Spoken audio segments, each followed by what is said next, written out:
Olá, seja muito bem-vindo, seja muito bem-vinda. Eu sou a Gabriela Varelli, esse é o Videocast em Detalhes.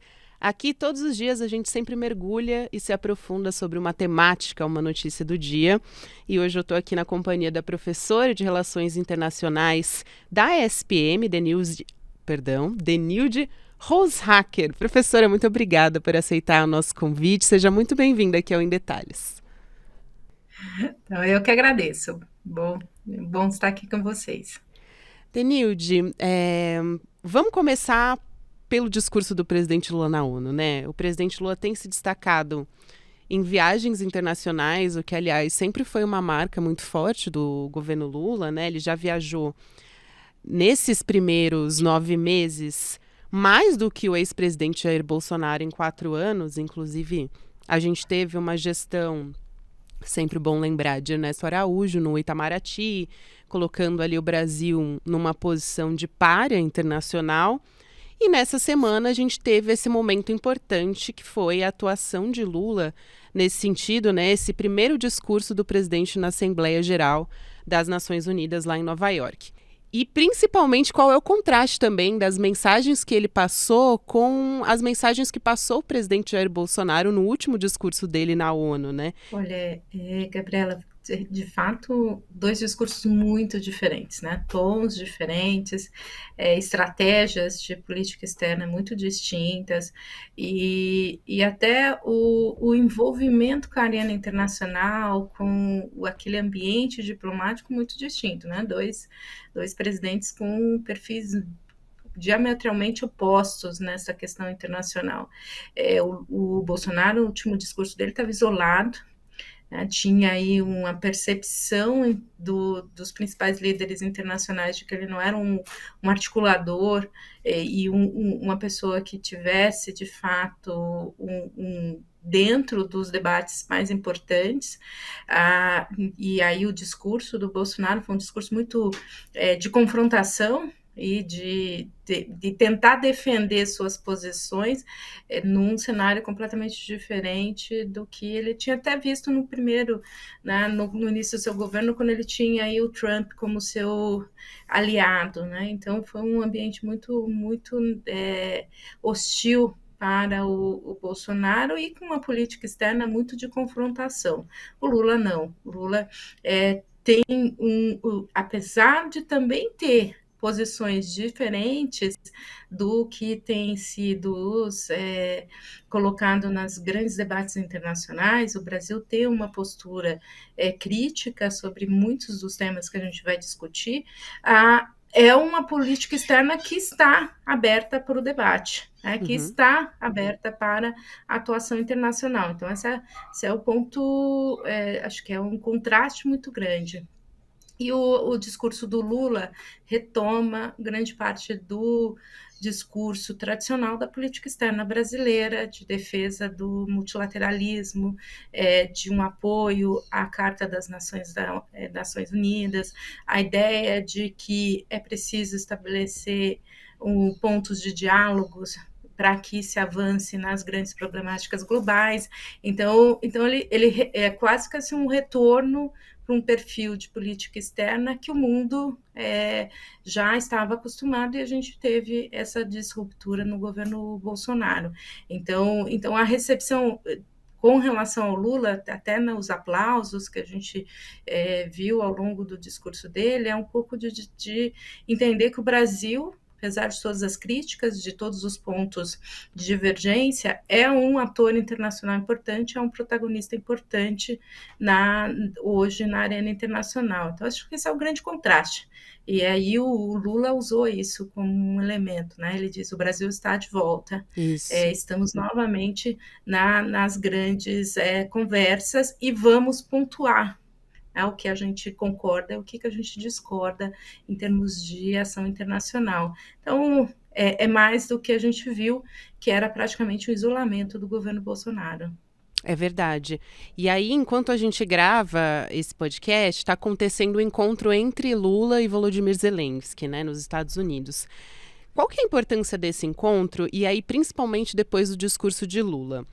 Vou contextualizar também. claro. Zelensky não aplaudiu Lula na ONU, ficou assim até meio uma torta de climão, assim, parecia que ele estava incomodado com o discurso de Lula enquanto ele assistia. E existe também um histórico de um encontro entre os dois que não aconteceu, né, no G7. Eu também queria pedir, junto com essa avaliação, a gente dar uma olhada sobre o discurso de Lula sobre a guerra na Ucrânia, né, professora? Porque ele não focou só na guerra da Ucrânia, né? Ele ampliou a visão sobre outros conflitos que também estão acontecendo no mundo. Foi um discurso diferente também do presidente dos Estados Unidos, o Joe Biden. As posições que a gente tem hoje sobre isso, né? O presidente Lula, o presidente brasileiro, acha que deve existir uma negociação com a Rússia pelo fim da guerra, e Joe Biden acha que o fim da guerra depende exclusivamente da Rússia. E Zelensky, claro, concorda com Joe Biden, né? Então vamos lá. Lula fez bem em adotar esse discurso, retirando o conflito da Rússia da centralidade, se é que a gente pode dizer assim?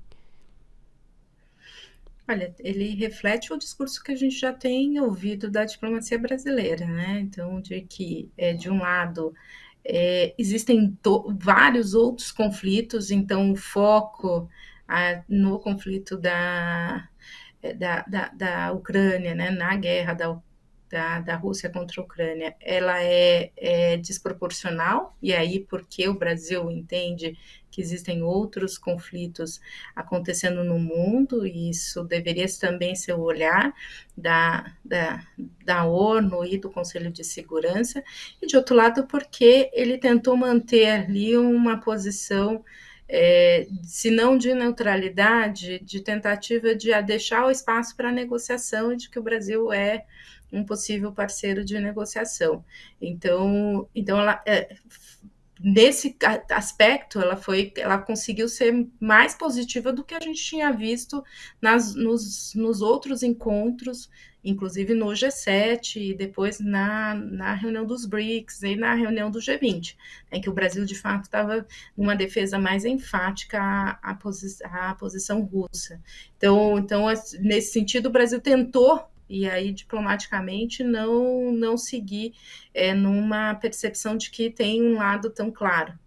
Agora, se a gente olha a defesa que o Brasil fez a Cuba, que também é um elemento importante da Também nossa vamos política chegar lá. interna, Uhum, uhum. mas um ponto importante na defesa a Cuba foi defender a questão das sanções, contra, sendo um mecanismo de atuação internacional. Então, neste aspecto, entra também a Rússia, né, que também sofre sanções, entre o Irã, que sofre sanções.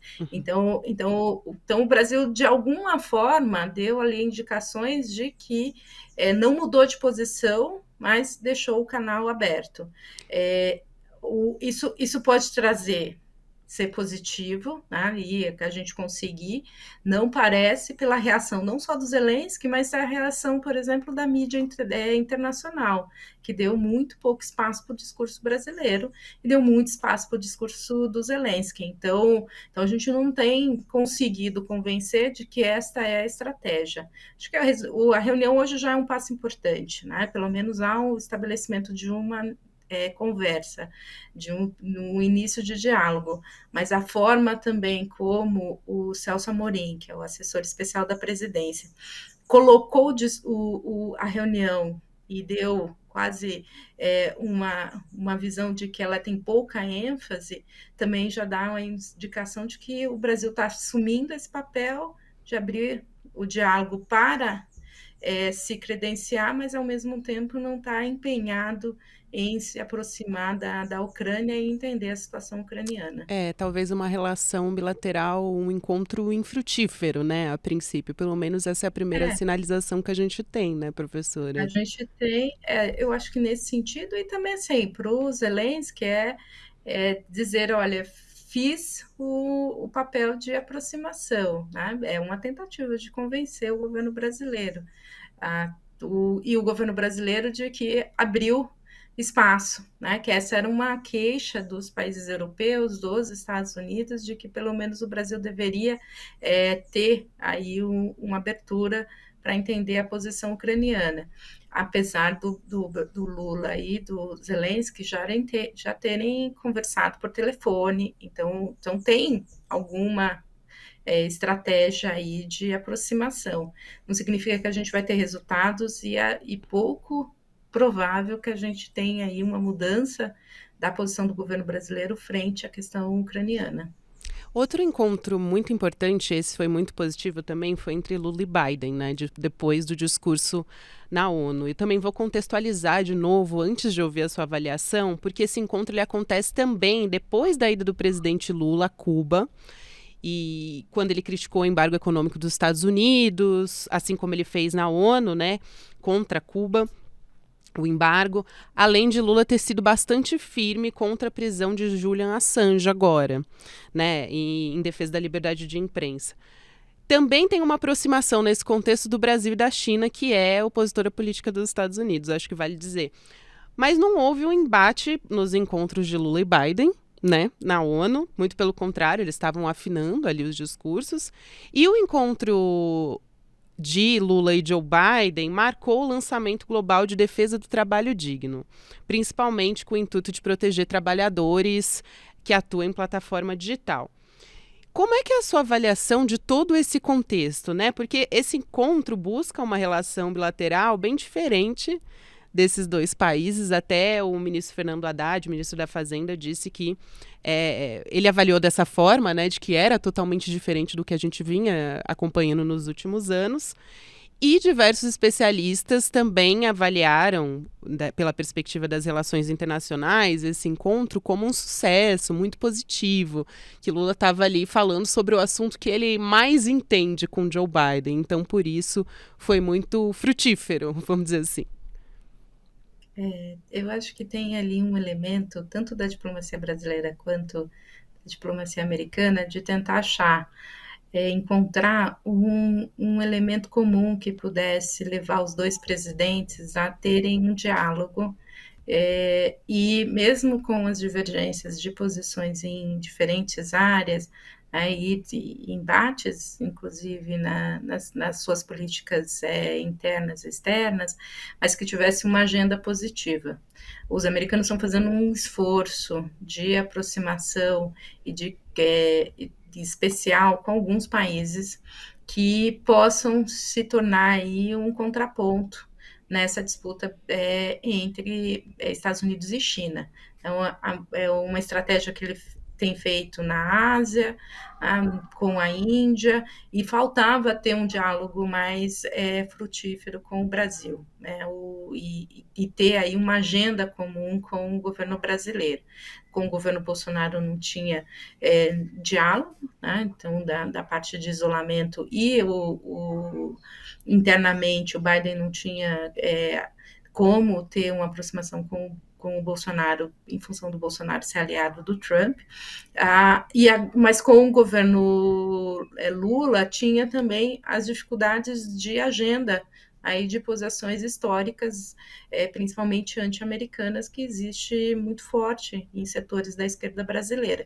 Então achar um elemento comum que pudesse ser uma política que os dois historicamente têm posições, acho que era um elemento importante. É um momento, de fato, de uma oportunidade, como a gente já viu em outros momentos da história bilateral, mas ela é uma oportunidade, e não só na agenda sobre regulação de trabalho ou regulação da questão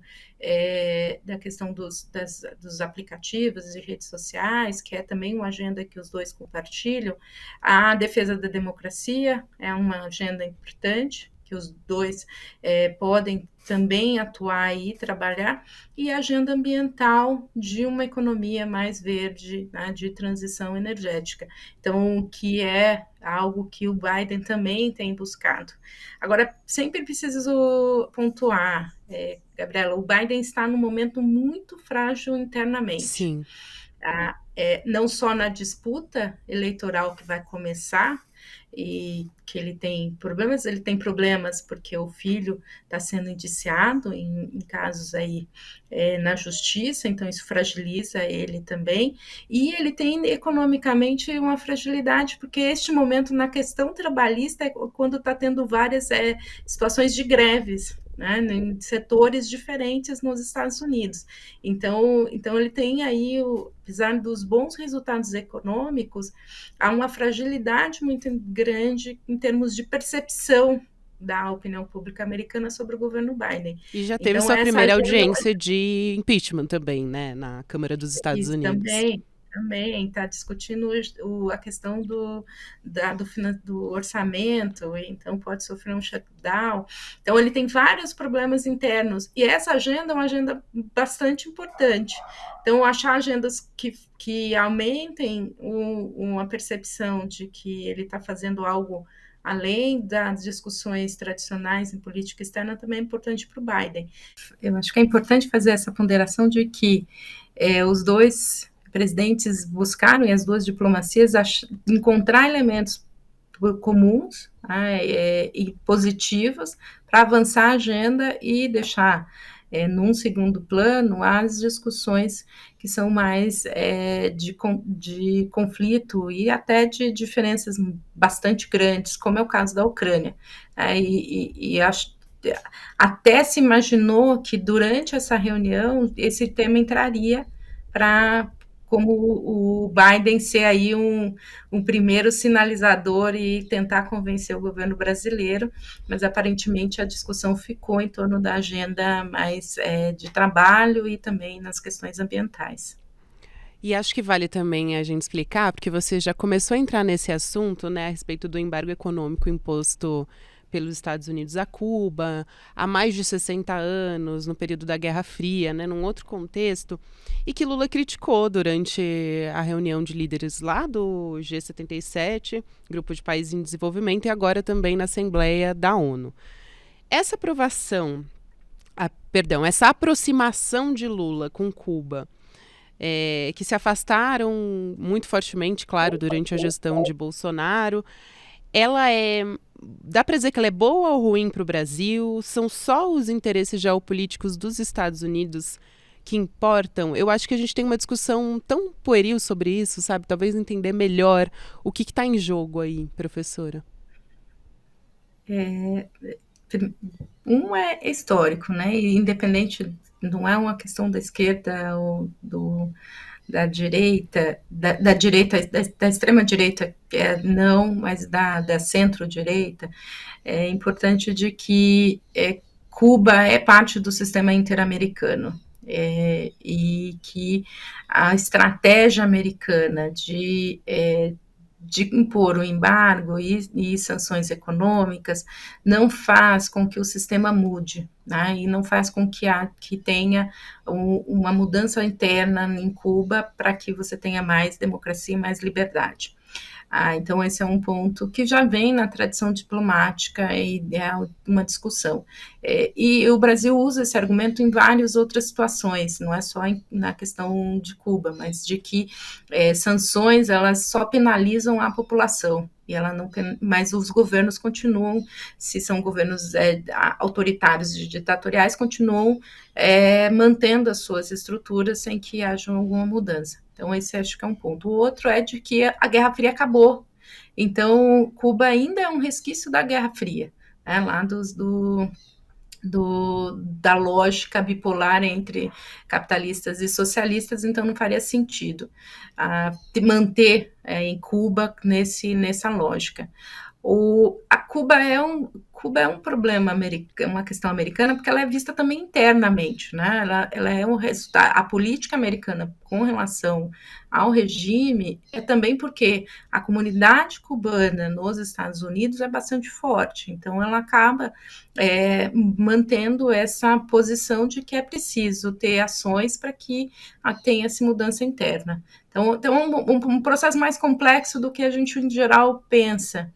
Agora, olhando do ponto de vista do Brasil, o Brasil também acredita que Cuba seria um parceiro econômico importante, se tiver capacidade de retomar a sua economia, e que isso ajudaria para que não só a população, mas para também as mudanças dentro do governo. E deve, né, um volume bastante alto, porque fez empréstimos ao longo aí dos anos 2000 com o governo, não tem condições de pagar. Então são vários elementos, Gabriela, que faz com que muitos setores dentro do governo brasileiro entendem que o embargo só prejudica e não cria uma situação nova. Uhum. Por outro lado, os americanos, a pressão da comunidade cubana, americana, há também a questão de que o regime cubano continua mantendo um alto nível de é um regime que mantém a sociedade num modelo ainda muito autoritário, e por isso continua sendo um problema. Então acho que aí tem os dois lados da discussão. Hoje, Cuba não só é um país que tem vários problemas, tem muitas questões econômicas, sociais, políticas, né, um regime realmente muito fechado, e um país que cada vez mais está mais próximo da China. Então, o governo brasileiro entende que trazer Cuba de novo para o sistema interamericano seria até benéfico para os Estados Unidos. Uhum. Ponto muito importante que você traz, professor, e eu acho que também vale a pena trazer uma outra discussão desses últimos tempos, que foi de que Vladimir Putin, né, teve um pedido de prisão expedido pelo Tribunal Penal Internacional, isso foi em março, por deportação ilegal de crianças. E aí, no encontro do G20, Lula disse que Putin não seria preso se ele viesse para o Brasil. Só que o Brasil é signatário do TPI, isso desde 2002, lá no governo Fernando Henrique, né?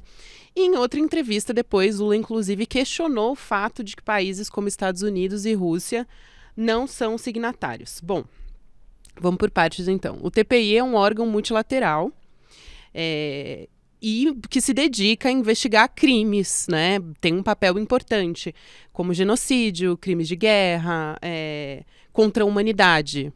Então, professora, você acha que foi um contrassenso de Lula, uma vez que ele faz uma clara defesa do multilateralismo, né, uma das bandeiras que ele defende?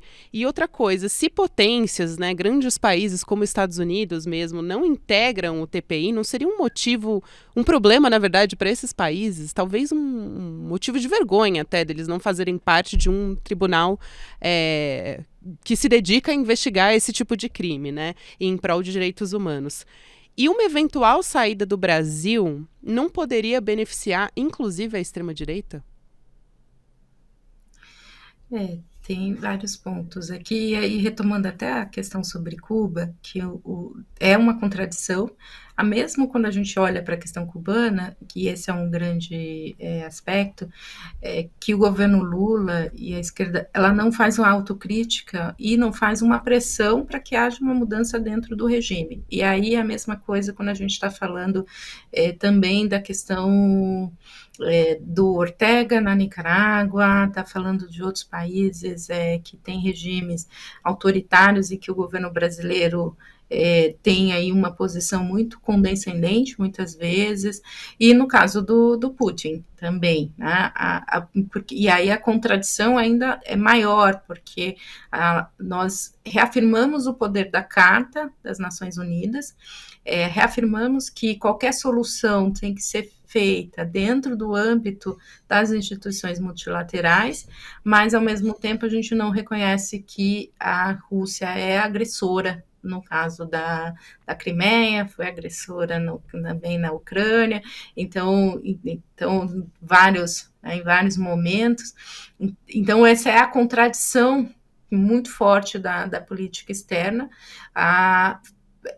Tanto foi muito fora do que a gente tem visto de princípios da política externa, que o governo mudou o discurso rapidamente, ao entender que sair do TPI não faz nem sentido historicamente para nós, que sempre defendemos essas organizações, e nem para a própria esquerda brasileira. Uhum. que tem feito, que ao longo, especialmente aí ao longo da história da democracia brasileira, sempre reafirmou a necessidade de ter órgãos externos que pudesse ser apoio para impedir grupos extremistas, como a gente viu aí em algumas situações no Brasil. Então, uma contradição muito, muito forte. E acho que isso fez com que o governo, pelo menos, tivesse uma mudança na sua posição inicial, para que não deixasse essa contradição tão clara.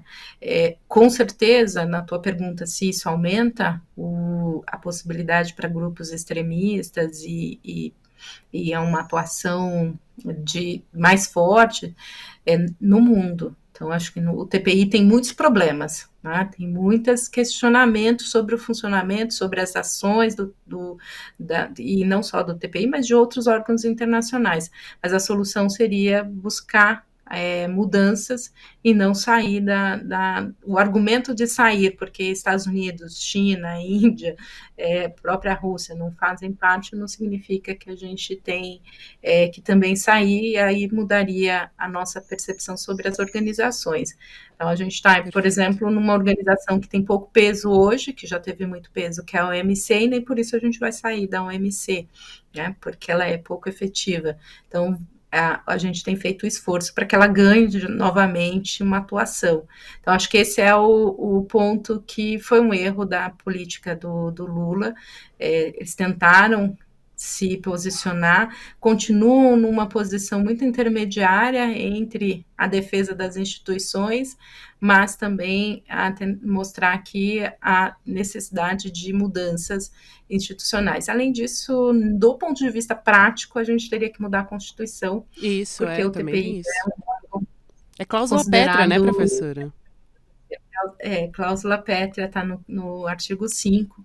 Então, e nós internalizamos, né? Nós consideramos como uma instância importante da decisão.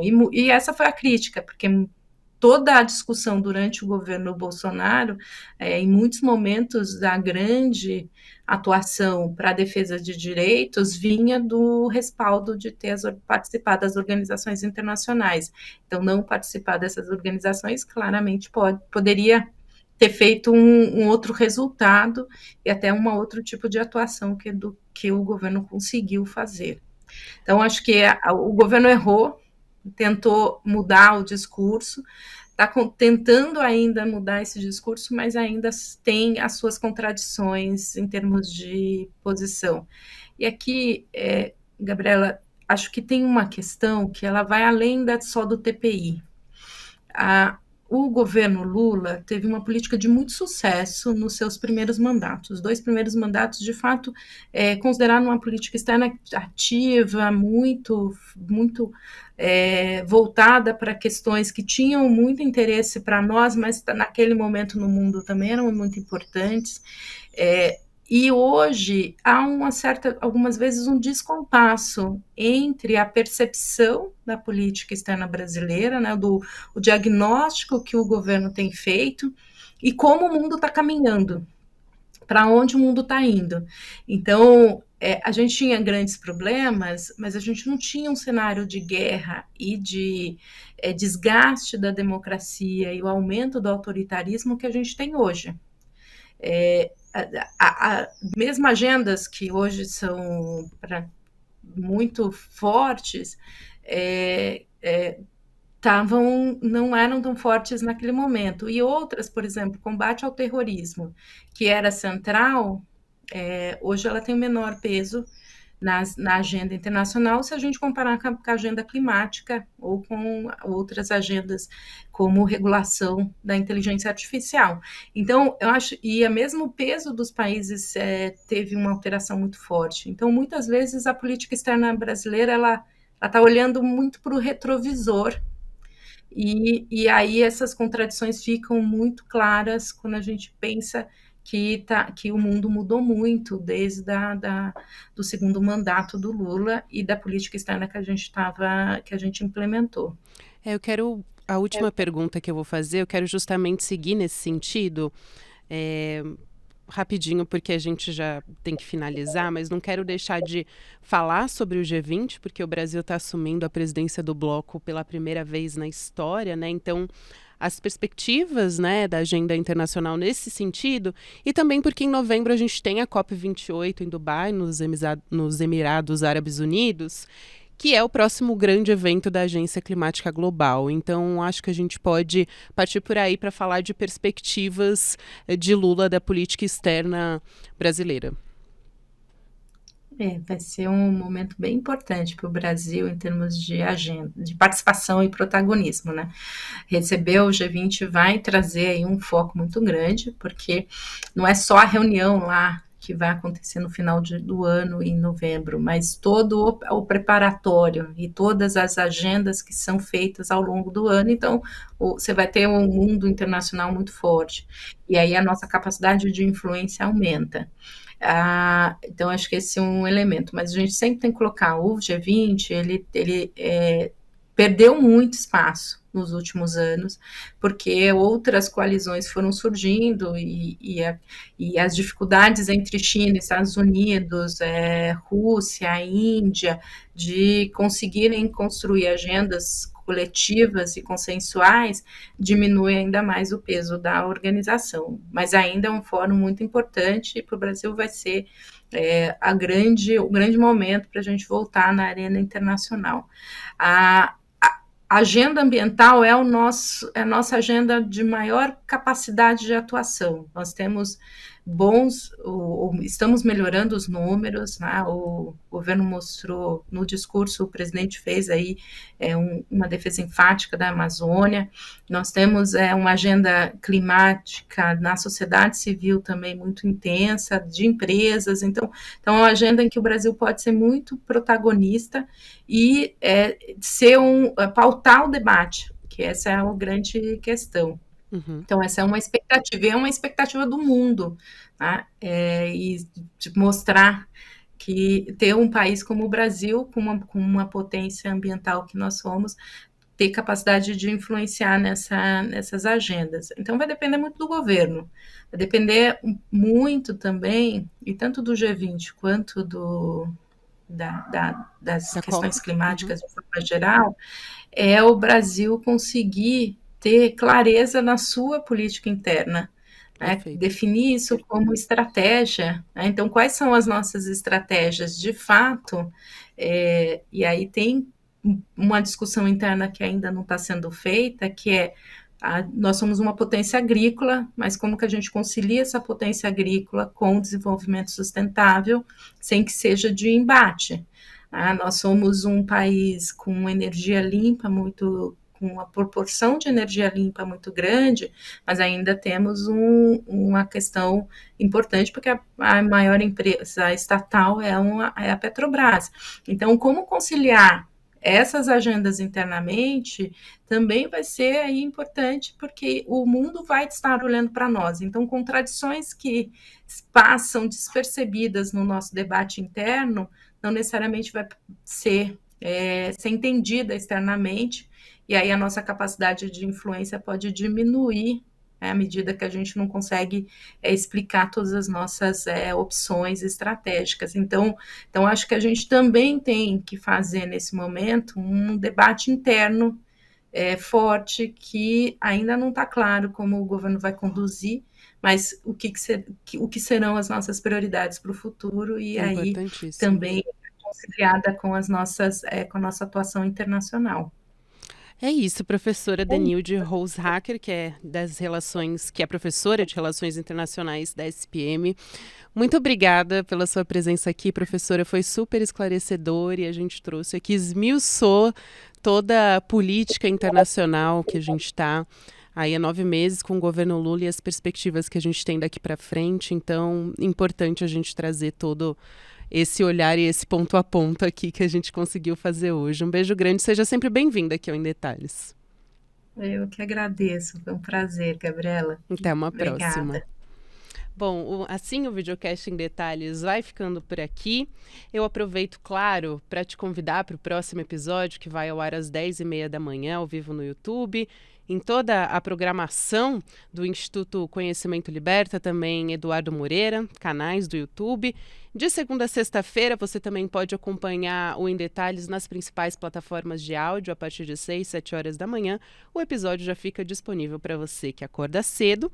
E para quem acompanha essa transmissão agora, ao vivo no YouTube, você fica agora com o videocast Mercado e Investimentos, de André Campedelli e Débora Maganha, e às 6 horas da noite com ICL Notícias, segunda edição. Também aproveito, claro, para te lembrar da palestra gratuita com a Monja Coin, que vai ser um evento muito esperado. Eduardo Moreira e Monja Coin conversam sobre como vencer a ansiedade e o estresse. Muito me interessa e também eu acredito que interessa para você também, né? A gente está todos os dias tentando equilibrar todos esses pratinhos. Então anota aí na sua agenda, dia 28 de setembro, às 8 horas da noite, você pode acessar aqui o link, inscreva-se em icl.com.br/emdetalhes para poder participar. Um beijo, até a próxima. Ela é uma das lideranças espirituais mais populares do Brasil, respeitada por todas as religiões. Monja Coin vai dar uma palestra no ICL no dia 28 de setembro para debater um assunto que diz respeito a todo mundo: como vencer o estresse e a ansiedade. Para você se inscrever nessa palestra gratuita da Monja Coin, é só clicar no link aqui em cima ou aqui embaixo e gratuitamente e rapidamente você vai estar inscrito na aula. Se inscreve agora, não perde essa chance não, e vamos todos aprender sobre um assunto tão importante para os dias de hoje. Na Universidade da Califórnia e passei mais de 20 anos no mercado financeiro. Eu queria convidar vocês para assistir o curso sobre economia comportamental. Um curso que tem 8 aulas, com participação de todos os alunos e alunas, e vai trazer até vocês todas as explicações que a ciência hoje tem encontrado para o nosso processo de decisão. Por que a gente toma as nossas escolhas da forma como a gente toma? E como as pessoas usam isso para manipular o nosso dia a dia e lucrar com isso. Um curso fundamental para entender as engrenagens do capitalismo e dos negócios.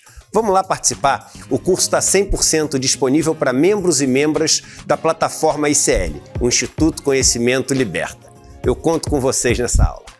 Oi, meu nome é Jorge Mário Jauregui, sou arquiteto urbanista e no meu curso Megacidades e o Espaço no Mundo Contemporâneo vocês vão encontrar uma abordagem do socioespacial nas dimensões econômica, ambiental e urbana. E o curso está disponível aqui no ICL